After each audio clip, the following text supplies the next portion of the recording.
flames also rising after the U.S. Embassy compound in Baghdad again came under attack hours after an earlier wave of drones. Air defense here seen shooting one down. Meanwhile, the U.S. taking new actions in the Strait of Hormuz, dropping 5,000-pound so-called bunker buster bombs on hardened Iranian missile sites along the strait that could be used to target ships. But the waterway remains virtually shut down, choking off global oil shipments. U.S. allies in Europe are refusing President Trump's request for military help, reopening the strait, saying this is not their war. Trump now insisting the U.S. doesn't need Europe's help.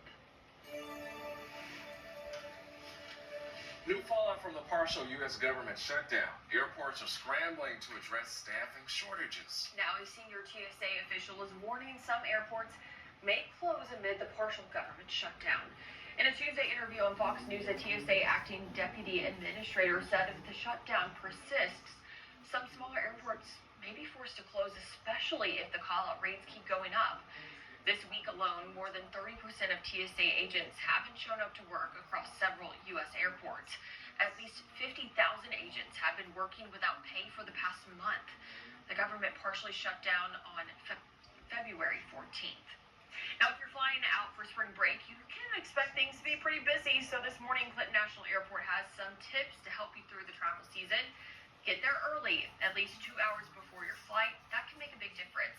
They also say there are some things you can do to make the check-in process easier, like have your real ID and boarding pass ready at security, and keep electronics close by so they can be checked quickly. A federal judge questioning Trump administration attorneys on the legal justification for the president's White House ballroom plan. The administration says the president does not need congressional approval for the $400 million project.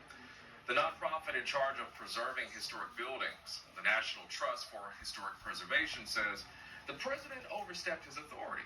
The nonprofit wants the judge to put the project on pause until Congress approves it.